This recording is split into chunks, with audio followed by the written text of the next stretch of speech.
Hola Buenas! The Festival of San Isidro, which occurred on the 15th of May. Let's talk about it. San Isidro was a Christian Spanish farm laborer working for a wealthy family, notably a gentleman who went by the name of Juan de Vargas. He was born around 1070 AD in Madrid, which at the time was only a modest agricultural community under the Moorish rule. He died on the 15th of May 1130 AD and later became a saint after his death on the 12th of March 1622 by Pope Gregory XV. His life was marked by a deep faith and devotion to God, and he often displayed miraculous events throughout his life. Numerous miracles are attributed to San Isidro. One of the most famous is the angel plowing the fields. It's said that while Isidro prayed, angels would take up the plow and do the work for him, allowing him to maintain his productivity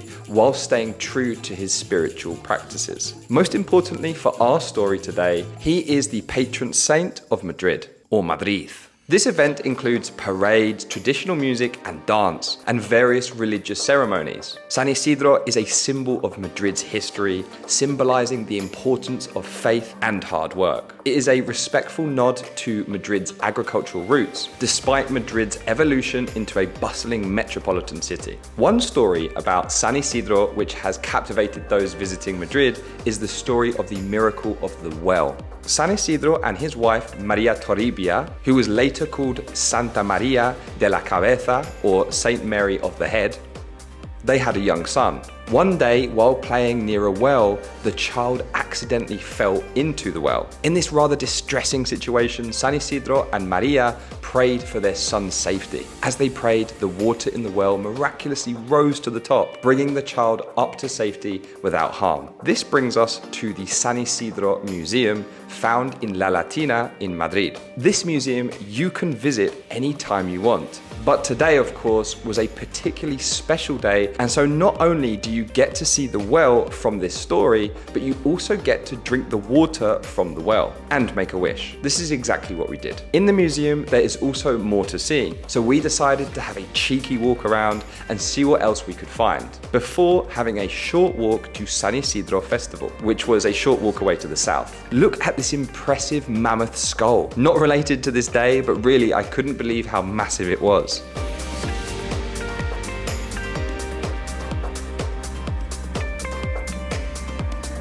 Okay, quickly moving on before I get distracted from the purpose of this video. Another interesting tradition celebrated on San Isidro Day involves wearing colored roses to symbolize relationship status. So if you're wearing a red rose, you are showing you are either in a relationship or married, as this symbolizes love and commitment. White roses, on the other hand, are for those who are single, representing purity and openness to new relationships. Much less common are yellow roses, which are for widows, indicating remembrance and honor for their late spouse, while also highlighting their unique status. Another important aspect of this festival comes down to the clothes worn. You will see men wearing the typical checkered cap known as a parpusa, so I decided to get involved and get one myself. So a bit of background information for you, but currently today it is 38 Celsius here in Madrid, so I am rather warm, so I'm not going to be wearing this hat, but I thought I would show it to you anyway. This is how it looks.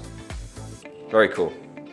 Likewise, some individuals choose to wear a chulapo, which is a traditional suit consisting of a white shirt, black or checkered trousers, and a vest. Women will typically wear a chulapa, which is a long fitted dress that flares out slightly at the bottom. It often features polka dots or floral patterns and ruffles at the hem and sleeves. Then over the dress, women may drape a mantón de Manila, a traditional fringe shawl that adds elegance and flair.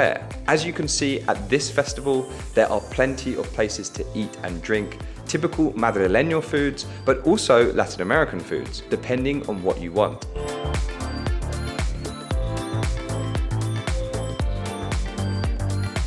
I opted for a bocadillo de calamares, which is without a doubt the most Madrileño food you could go for. It's effectively calamari but in a roll. Also, I know someone in the comments is going to mention this. I understand that Madrid is nowhere near the sea, and yet calamari is a typical dish from Madrid. It's because all the fish that comes from the coast is distributed from Madrid, as it is the center of the country.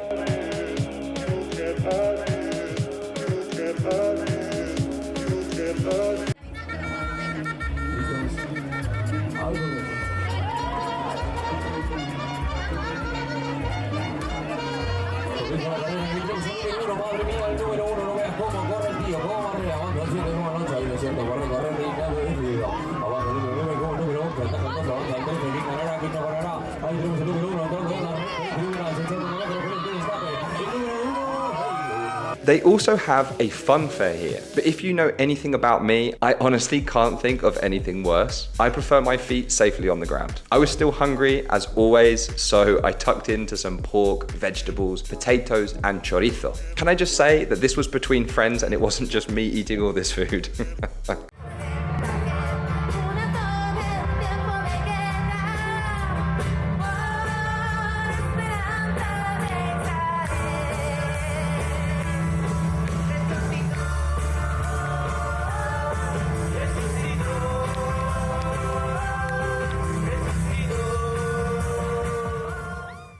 Thank you so much for watching this week's video, and I shall see you in the next one. Thanks. Don't forget to leave a like, comment, and subscribe. Let me know if you were in Madrid during this festival, or if you plan to experience it for yourself next year. Until next time, venga, hasta luego.